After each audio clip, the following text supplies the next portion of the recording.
各位莲友们，早上好，阿弥陀佛。阿弥陀佛。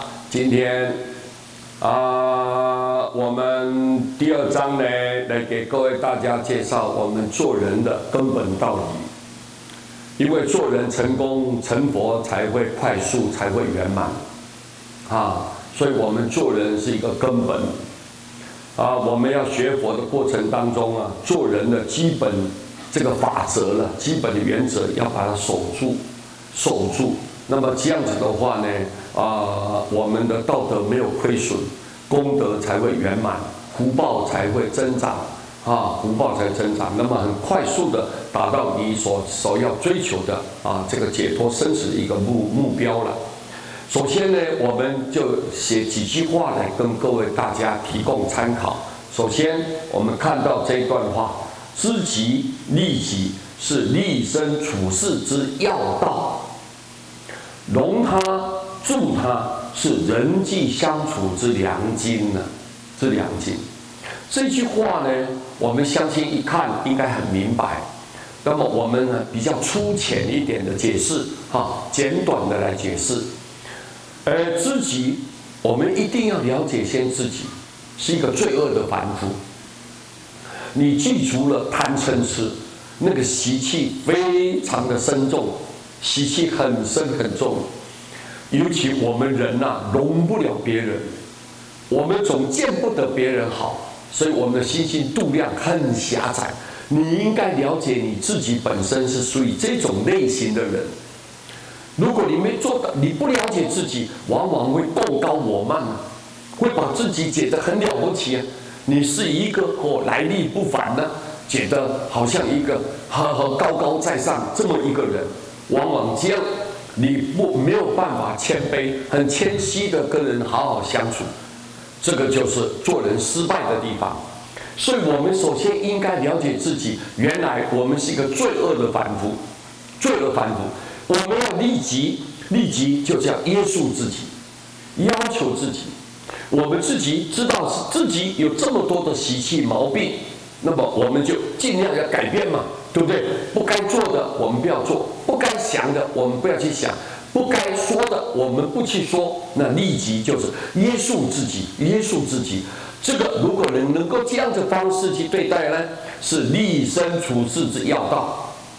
这个要做一个顶天立地的大丈夫，你要在这个人世间要过着一个安安稳稳无灾无难的生活，这个是一个最重要的道理道理就是一个道路嘛，对不对道理就是一条道路，这是一条道路。那么如果你能够知己利己，那么你在这个生活在这个人世间里面，这个你懂得这一条道路这样去走。各位，你不会去造罪，不会去造业不会造业。你没有种恶因，当然就没有恶报了。各位，对不对就没有恶报。所以这个是一个非常重要的道理，也是我们立身处世的一个道德。这个人如果能够这样做，这个道德就无限的提升，慢慢一直增长。有道德的人利益自己又能利益别人。各位，你想看，人家就恭敬你、爱戴你了，你这活在世间就真正有意义了。所以不但是一个道理，是一个道路，也是我们做人的非常重要的道德。容他助他，我们能够包容别人，包容就宽恕原谅别人不要老是小问题芝麻小事就计较了，就起冲突了，甚至要报复别人很多人如果有修行的人各位有修行的人，你不到1秒钟马上就放下。很多没有修行的人放在内心当中，在脑海里面1个月、2个月、3个月、1年、2年、3、4年一直耿耿于怀。那这样子的话，心肮脏了，你没有办法容他，你要能包容别人、宽恕别人，甚至于进一步能够助他、帮助别人。如果要是你能够这样，就是菩萨。我能原谅对方，我还能帮助对方。你想想看，是不是菩萨的行为菩萨完全就是为众生来设想，不忍心看他受苦，但但愿众生得离苦，不为自己求安乐。你对不起我，我不但原谅你，我还要帮助你、宽恕你。哦，这个不容易啊！但是我们要是能做到，要是能朝这个方向来努力，是人际相处之良机，这是人与人之间要和谐相处一个最好的方法呀，最好的办法呀，各位对不对啊？你要让大家都能够对你起了恭敬心、欢喜心来爱戴你，你首先你能够容他、助他。宽恕别人又能帮助对方，那这样子的话呢，我们没有任何仇恨，没有任何仇恨，你的灵性啊，你灵性没有污染，灵性没有污染，因为我们一定要明白，这个身体不是我不是身体，真正的我呢是这个灵魂，灵魂才是真正的你自己。那么灵魂，我们怎么样让这个灵魂能够进化？